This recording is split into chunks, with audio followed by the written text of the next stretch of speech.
신앙 고백하심으로 9월 1일 새벽 예배를 하나님께 드리도록 하겠습니다.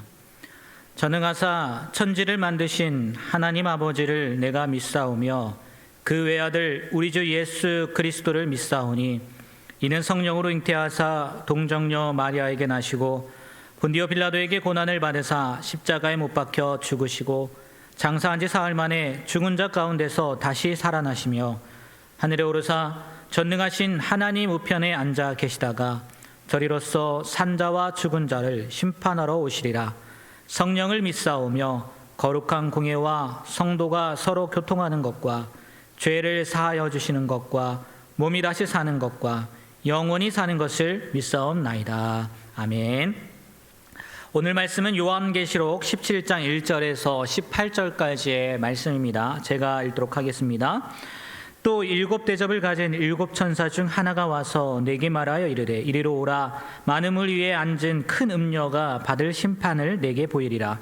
땅의 인근들도 그와 더불어 음행하였고 땅에 사는 자들도 그 음행의 포도주에 취하였다 하고 곧 성령으로 나를 데리고 광야로 가니라. 내가 보니 여자가 붉은 빛 짐승을 탔는데 그 짐승의 몸에 하나님을 모독하는 이름들이 가득하고 7 머리와 10뿔이 있으며 그 여자는 자주빛과 붉은 빛 옷을 입고 금과 보석과 진주로 꾸미고 손에 금잔을 가졌는데 가증한 물건과 그의 음행에 더러운 것들이 가득하더라. 그의 이마에 이름이 기록되었으니 비밀이라 큰 바벨론이라 땅의 음녀들과 가증한 것들의 어미라 하였더라. 또 내가 보매 이 여자가 성도들의 피와 예수의 증인들의 피에 취한지라. 내가 그 여자를 보고 놀랍게 여기고 크게 놀랍게 여기니 천사가 이르되 왜 놀랍게 여기느냐. 내가 여자와 그가 탄 7 머리와 10뿔 가진 짐승의 비밀을 내게 이르리라. 내가 본 짐승은 전에 있었다가 지금은 없으나 장차 무정액으로부터 올라와 멸망으로 들어갈 자니 땅에 사는 자들로서 창세 이후로 그 이름이 생명책에 기록되지 못한 자들이 이전에 있었다가 지금은 없으나 장차 나올 짐승을 보고 놀랍게 여기리라. 지혜 있는 뜻이 여기 있으니 그 7 머리는 여자가 앉은 7 산이요 또 7 왕이라. 5은 망하였고 하나는 있고 다른 하나는 아직 이르지 아니하였으나 이르면 반드시 잠시 동안 머무리라. 전에 있었다가 지금 없어진 짐승은 8째 왕이니 7 중에 속한 자라. 그가 멸망으로 들어가리라. 내가 보던 10뿔은 10왕이니 아직 나라를 얻지 못하였으나 다만 짐승과 더불어 임금처럼 한동안 권세를 받으리라. 그들이 한 뜻을 가지고 자기의 능력과 권세를 짐승에게 주더라. 그들이 어린 양과 더불어 싸우려니와 어린 양은 만주에 주시오 만왕의 왕이심으로 그들을 이기실 터이요 또 그와 함께 있는 자들 곧 부르심을 받고 택하심을 받은 진실한 자들도 이기리로다. 또 천사가 내게 말하되 내게 본 바 음녀가 앉아있는 물은 백성과 무리와 열국과 방언들이라. 내가 본 바 이 10뿔과 짐승은 음녀를 미워하여 망하게 하고 벌거벗게 하고 그의 살을 먹고 불로 아주 사르리라. 이는 하나님이 자기 뜻대로 할 마음을 그들에게 주사 한 뜻을 이루게 하시고 그들의 나라를 그 짐승에게 주게 하시되 하나님의 말씀이 응하기까지 하심이라. 또 내가 본 그 여자는 땅의 왕들을 다스리는 큰 성이라 하더라. 아멘. 오늘 말씀은 음녀와 짐승에 대한 환상입니다. 특별히 7 대접의 환상에 대한 내용들이 나와 있는데 오늘도 어제와 마찬가지로 각 절마다 있는 의미들을 한번 살펴보려고 합니다. 먼저 1절부터 5절까지의 말씀을 다시 한번 살펴보면 이렇습니다. 또 7 대접을 가진 7 천사 중 하나가 와서 내게 말하여 이르되 이리로 오라. 많은 무리에 앉은 큰 음녀가 받을 심판을 내게 보이리라. 이하 한번 보시고요. 큰 음녀가 등장합니다. 1차적으로 바벨론과 음녀는 로마 제국을 나타난다고 봅니다. 로마 제국은 정치와 경제로 세상을 통치하였습니다. 음녀와 짐승의 결합체이죠. 짐승은 로마의 군사력과 정치력을 의미하고 음녀는 로마의 경제력을 보여준다고 합니다. 또한 음녀는 바벨론의 또 다른 이름으로 교회를 핍박하고 그리스도인들을 박해하는 세력을 통칭하여 일컫는 말입니다. 이 음녀가 말씀을 다시 한번 보면 1절이죠. 많은 물 위에 앉아 있습니다. 많은 물은 곧 백성과 무리와 열국과 방언들입니다. 나중에 15절에 나옵니다. 즉 음녀가 세상 위에 걸터 앉아서 지배력과 영향력을 행사한다는 뜻입니다. 여러분 정말 이 세상을 한번 보십시오. 음란이 지배하는 세상입니다. 천사가 요한에게 2절 말씀을 보면 땅의 임금들도 그와 더불어 음행하였고 땅에 사는 자들도 그 음행에 포도주에 취하였다고 말합니다. 성경은 음란과 음행에 단호합니다. 왜요? 우상 숭배와 직결되는 문제이기 때문입니다. 하나님을 떠나면 우상을 의지하게 마련이고 우상 숭배의 길은 신기하게도요 음란의 길로 통한다는 거예요. 그러므로 신앙의 갈림길에서는 거룩과 음란이라는 것이 있다는 거예요. 거룩은 생명의 길이고요, 음란은 죽음의 길임을 아시길 바랍니다. 아시겠죠. 하나님을 붙들면 거룩한 길을 걷는 것이고 하나님을 떠나면 음란한 길을 걷게 된다는 것입니다. 거룩의 길은 좁고 음란의 길은 넓으니 어찌 보면 이 사회가 또 어리석은 사람들이 이렇게 문란한 길을 가는 것 같습니다. 이어서 사도 요한은 성령에 이끌려 광야로 가서 이 음녀가 붉은 빛 짐승을 탄 모습을 봅니다. 3절에 나와 있습니다. 그 짐승의 몸에는 하나님을 모독하는 이름들이 가득하고 짐승의 머리가 7인데 뿔이 10개가 됩니다. 이거 친절하게 이제 나중에 설명을 해줍니다.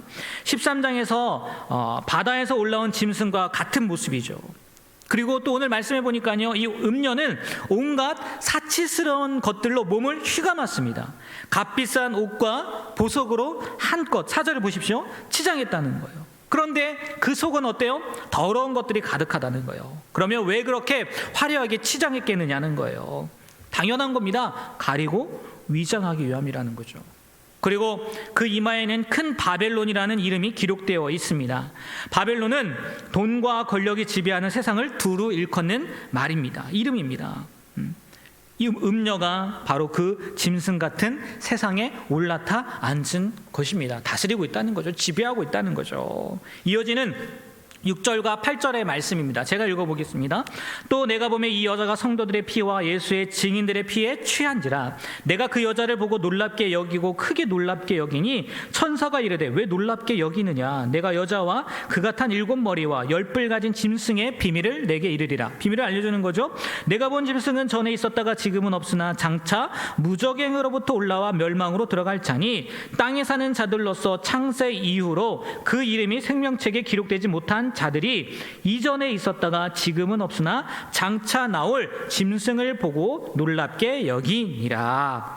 사도 요한이 성도들의 피와 예수의 증인들의 피에 취한 음료를 보고 놀랍니다. 6절에 나와 있죠.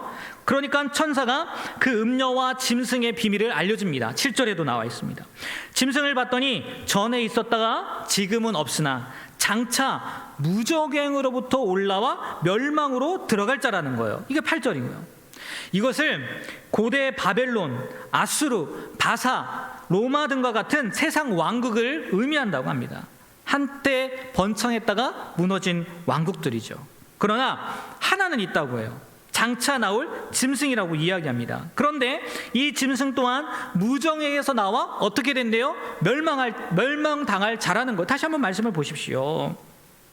이 짐승은 로마의 멸망과 적그리스도의 종말 사이의 세계 역사 속에서 계속적으로 등장할 세속적이고 바벨론적이고 반기독교적인 군사력과 정치력을 가진 집합체의 상징으로 무적행에서 올라와 세상을 소란스럽게 만들겠지만 반드시 멸망당한다는 이야기가 오늘 말씀에 나와 있다는 거죠. 여기서 중요한 사실은 하나님의 백성은 돈과 권력을 휘두르는 짐승을 봐도요 무서울 것이 없지만 그 이름이 생명책에 기록되지 못한 자들은요 짐승을 보고 놀랄 거라는 거예요. 어떤 사람이 짐승에게 경외감을 느끼냐면 생명책에 그 이름이 기록되지 않은 사람들이라는 거예요. 바꿔 말하면 조금 전에도 말씀드렸듯이 하나님의 사람은 세상을 두려워할 필요가 없다는 거예요. 아무리 놀라운 일들을 행한다 할지라도요. 또 이 짐승은요 잠시 사라지는 듯 했다가도 다시 나타나고 또 다른 모습으로도 변할 수 있는 존재라는 거예요. 생각해 보십시오. 권력이 사라졌다가 다시 나타나는 것처럼, 또 돈이 모양을 바꿔가며 세상을 지배하듯이 이 짐승이 그렇게 변한다는 거예요. 이런 일은 끊임없이 일어난다는 거예요. 그 이유가 뭐겠습니까? 돈과 권력은 마치 당근과 채찍과도 같아서 교회를 띄우는데 가장 적절한 수단이라는 거죠. 그래서 사탄은 이 두 가지로 그야말로 끊임없이 교회를 흔들어댄다는 거예요. 돈으로 유혹하고 권력이든 폭력이든 강권적인 수단으로 교회를 핍박한다는 거죠. 사탄의 방법은 예나 지금이나 동일합니다. 우리는 이 두 가지를 항상 경계하면서요, 결연한 태도를 취해야 된다는 거예요. 그 짐승을 보고 두려워할 사람들은요, 생명책에 기록되지 않은 사람들이라는 거예요. 우리는요, 두려워할 필요가 없다는 거예요. 끌려다닐 필요가 없다는 거예요. 붙잡힐 필요가 없다는 거예요. 그러니까 항상 결연한 태도, 그들이 어떠한 모습으로 다가온다 할지라도요, 굳건하게 삼고 있어야 된다는 거죠. 그러니까 다른 한편으로요, 신앙의 자리를 지킨다는 것은 돈과 권력으로부터 자유로워진다는 것을 의미하기도 한다는 거예요. 사도 바울의 고백 기억하지 않습니까? 빌립보서 4장 13절 어떤 말씀이 있습니까? 네? 어떤 말씀이 있어요? 어떠한 일이 오도 나는 만족함을 배웠다는 얘기 아니겠습니까? 내게 능력 주시는 자 안에서 내가 모든 것을 할 수 있다는 거, 내 돈에 의해서 좀 빗나가긴 했지만 권력에 의해서 다스림을 받지 않는다는 거잖아요. 오직 하나님께만 붙들릴 때 그 두 가지에서요, 진정으로 자유해질 수 있다는 거예요. 생명책에 기록된 우리들은요, 이것을요 늘 기억하고 또 그러한 삶을 살아야 될 줄 믿습니다. 9절에서 14절까지의 말씀입니다. 지혜 있는 뜻이 여기 있으니 그 일곱 머리는 여자가 앉은 일곱 산이요 또 일곱 왕이라. 다섯은 망하였고 하나는 있고 다른 하나는 아직 이르지 아니하였으나 이르면 반드시 잠시 동안 머무리리라. 전에 있었다가 지금 없어진 짐승은 여덟째 왕이니 일곱 중에 속한 자라. 그가 멸망으로 들어가리라. 내가 보던 열뿔은 열 왕이니 아직 나라를 얻지 못하였으나 다만 짐승과 더불어 임금처럼 한동안 권세를 받으리라. 그들이 한 뜻을 가지고 자기의 능력과 권세를 짐승에게 주더라. 일곱 산은 로마 제국을 가리킨다고 합니다. 우리말로 일곱 산으로 번역된 것을 영어 성경 NIV를 보면요, Seven Hills, 일곱 언덕으로 쓰여 있다는 거예요. 로마 제국이 바로 이 일곱 언덕에서 세워졌다고 합니다. 그래서 로마 제국을 의미한다는 거예요.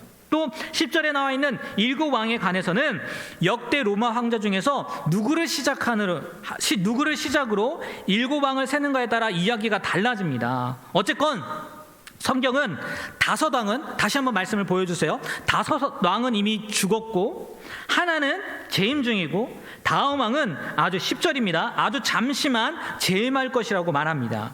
그리고 그 다음 왕위에 오를 여덟째 왕은 앞에 일곱 왕 중에 있던 자가 될 거라는 거예요. 여덟째 왕은 세상 종말에 나타날 마지막 적그리스도 제국의 통치자를 가리킵니다. 예수님의 재림 때에 있을 적그리스도 제국이나 그 통치자는 이미 역사에 있었던 자와 흡사할 것이므로 11절에서처럼 일곱 왕 중에 속한 자라고 이렇게 이야기를 했다는 거예요. 계시록에서 7은 완전을 의미합니다.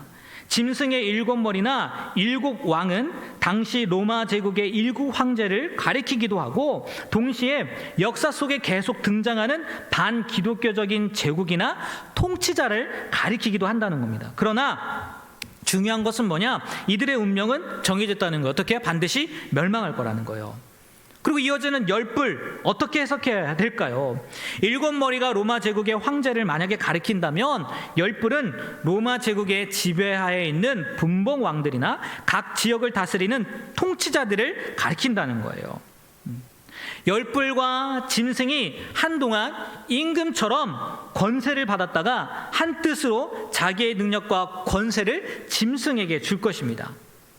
오늘 말씀에 그렇게 기록되어 있죠. 13절 말씀에 보면 음녀는 늘 이런 식으로 연합을 깨하여 그리스도를 대적하는 세력을 만든다는 거예요. 그러면 그들이 이렇게 세력을 만들고 주님과 싸울 때 어떤 일이 벌어질까요? 오늘 14절부터 18절까지 마지막 절까지의 말씀이 그 내용이 나와 있습니다. 한번 읽어보면 이렇습니다. 그들이 어린 양과 더불어 싸우려니와 어린 양은 만조의 주시오 만왕의 왕이심으로 그들을 이기실 터이요. 또 그와 함께 있는 자들 곧 부르심을 받고 택하심을 받은 진실한 자들도 이기리로다. 또 천사가 내게 말하되 내가 본 바 음녀가 앉아있는 물은 백성과 무리와 열국의 방언들 짐승들, 물에 대해서 이야기하죠. 또 16절입니다. 내가 본 바 이 열불과 짐승은 음녀를 미워하여 망하게 하고 벌거벗게 하고 그의 살을 먹고 불로 아주 사르리라. 이는 하나님의 자기 뜻대로 할 마음을 그들에게 주사 한 뜻을 이루게 하시고 그들의 나라를 그 짐승에게 주게 하시되 하나님의 말씀이 응하기까지 하심이라. 또 내가 본 그 여자는 땅의 왕들을 다스리는 큰 성이라 하더라. 14절 말씀을 보니까 음녀와 짐승이 어린 양과 싸움을 벌이지만 결국 짐승의 패배로 끝나죠. 그리고 그 왜 패배했나 봤더니요, 16절 보면은 음녀와 짐승 사이에 내분이 일어나기 때문이다 라고 이렇게 표현을 합니다. 교회를 핍박하는 세력은요, 처음에는 힘을 합치고 연합하지만 막판에는 서로 싸우고 만다는 거죠. 왜 자기들끼리 싸울까요? 악의 본질이 파괴적이기 때문이라는 거예요. 첫째인과 둘째인 심판 때에도요, 악의 세력 사이에 전쟁이 일어나고, 6장을 다시 한번 읽어보십시오. 서로 죽이게 한다는 표현이 나와요. 또 9장 말씀에 보면 다섯째 나팔 심판 때에도요, 메뚜기 떼가 자기를 따르는 무리를 괴롭히고 죽인다는 이야기가 나옵니다. 예, 참 그런 것 같아요. 악의 속성은 미움과 파괴예요. 그러니까 악이 자기 파괴적인 이유도요, 이 미움 때문에, 미워하니까 결국은요, 자기들끼리 예수님과 싸워야 되는데, 물론 예수님과 싸울 수도 없죠. 또 싸워봤자 지구에 오늘 말씀처럼. 근데 지들끼리도요, 싸운다는 거예요. 그러니까요, 우리가 잊지 말아야 될 것은 오늘 말씀에도 나와 있죠. 17절, 이는 하나님이 자기 뜻대로 할 마음을 그들에게 주셨다는 거예요. 네? 악이 자기 파괴적인 싸움조차도요, 하나님의 어디 아래 있다는 거예요? 주권 아래 있다는 거예요. 그렇기 때문에요, 하나님의 사람들은요, 악이 득세하는 곳에 있을지라도요, 말씀과 기도로요, 버티면 되는 거예요. 뭐 하면 된다고요? 버티면 되는 거예요. 왜요? 결국 하나님께서 이기실 테니까. 더욱이 자기들끼리 싸워서요, 그들이요, 스스로로요, 멸망시키는 가정 가운데 가게 되니까요. 오늘 말씀을 통해서요, 여러분 버티시는 은혜가 있게 되길 바랍니다. 아무리 그들이 나를 핍박하고 닥쳐온다 할지라도, 힘들게 할지라도요, 말씀과요, 기도로요, 인내하십시오. 그러면 결국은 이기는 자가 된다는 거예요. 마지막으로요, 오늘 17장의 말씀을 읽었는데 앞으로 18장, 22장까지 계속 이어지겠지만, 마지막으로 계시록을 대하는 우리의 자세에 대해서요, 잠깐 말씀을 드리고 오늘 말씀을 마무리하려고 합니다. 무엇보다 계시록은 반드시 세상 끝날에 있을 일만이 아니라 역사 속에서 반복해서 나타나고 있는 끝을 향한 조짐들을 알려주고 있다는 거예요. 그래서 이 메시지의 초점은 끝까지 돌이키지 않는 사람, 특히 세상의 부와 권력이 전부라고 믿고 사는 사람, 생명책에 기록되지 않은 사람들이죠. 하나님께 고개를 돌리고 많은 사람들에게 두려움을 주는 게 목적이 아니에요. 만약 그게 목적이었다면요, 당시 로마 황제에게 또 기득권자들에게 이 환상을 보여주었겠죠. 이 메시지는 우리가 알다시피 반모섬에 귀양 가서 죽음을 기다리는 사도 요한에게 주어졌다는 거예요. 그리고 이 기록으로 말미암아 소아시아의 7교회와 주변 교회들에게 전해짐으로써 점점 심해지는 박해를 그들은 끝내 어떻게 해요? 이길 수 있게 되었다는 얘기고, 마침내 로마 황제가 교회에 백기를 드는 일이 벌어졌다는 사실을 아는 것이 중요합니다. 예수가 그리스도다, 예수가 메시아다, 예수가 길이다, 예수가 영생이다, 예수가 부활이다, 예수가 천국이다 라는 이 단순한 메시지가 로마 제국을 뒤흔들었고요, 그 때문에 본격적인 박해가 시작되었어요. 예수 안 믿는다고 돌아서면 목숨은 건집니다. 배교하면 적어도요, 먹고는 살아요. 황제 신전에 가서 절 한번 하면요, 상거래 할 수 있어요. 물건을 사고 팔 수 있다고요.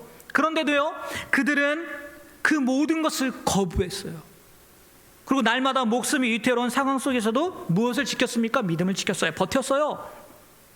어떻게 그럴 수 있었겠느냐는 거예요. 그 답이 계시록이라는 거예요. 폭력에 폭력으로 맞서지 않고, 권력에 권력으로 대항하지 않고, 부에 부로 대응하지 않고, 왜 그들은 그냥 순교했을까요? 답은 계시록이라는 거예요. 예수님은 내가 세상 끝날까지 너희와 항상 함께 있으리라고 약속하셨지만 지금 상황을 보십시오. 박해는 더 심해지고 상황은 더 악화되었어요. 언제까지 견뎌야 하냐는 이 성도들의 외침에 대한 답, 뭐라고요? 계시록이라는 거예요. 예수님이 이 계시록을 통해서 역사의 끝을 친히 알려주시면서 땅의 모형이 아닌 하늘의 원형을 보여주셨다는 거예요. 그리고 그 당시의 성도들에게도 또 지금을 살아가는 우리들에게도요, 끝까지 믿음을 지키라고 하시고 있다는 거죠. 그게 계시록을 통해서 우리에게 보여주시는, 우리에게 나타나시는, 우리에게 말씀하시는 거라는 거예요. 다시 한번 말씀드립니다. 여러분, 그들이 그 고통, 그 환난을 견뎠던 것처럼 우리도요, 이 어려움의 때에 믿음을 지키며 인내하며 말씀 붙잡고 견디시는 우리 모두가 되길 주님의 이름으로 부탁드립니다. 기도하겠습니다. 하나님, 오늘도 말씀으로 우리가 어떠한 모습으로 살아가야 되는지 깨닫게 하심에 너무나 감사드립니다. 정말 이 세상 악이 득세하는 것 같고 음녀가 모든 것을 다스려서 우리에는 힘이 없어 보이지만 결국 주님께서 승리하셨던 것처럼 결국은 우리도 이기는 자가 될 거라는 그 믿음을 가지고, 아니 이기는 자로서 살아가는 우리가 되게 하여 주시옵소서. 말씀 붙잡고 초대교회 성도들이 그 박해 가운데에서도 인내하며 견뎠던 것처럼 우리도 이 세상 가운데에서 인내하며 견디는 그런 귀한 삶을 삶으로 결국은 승리하는 그런 귀한 삶을 살아가는 우리 모두가 되게 하여 주시옵소서. 예수님의 이름으로 기도합니다. 아멘. 하늘에 계신 우리 아버지여, 이름이 거룩히 여김을 받으시오며 나라 임하옵시며 뜻이 하늘에서 이룬 것 같이 땅에서도 이루어지이다. 오늘날 우리에게 일용할 양식을 주옵시고 우리가 우리에게 죄 지은 자를 사하여 준 것 같이 우리 죄를 사하여 주옵시고 우리를 시험에 들게 하지 마옵시고 다만 악에서 구하옵소서. 대개 나라와 권세와 영광이 아버지께 영원히 있사옵나이다. 아멘. 네, 오늘도 말씀으로 승리하시는 하루가 되길 바랍니다.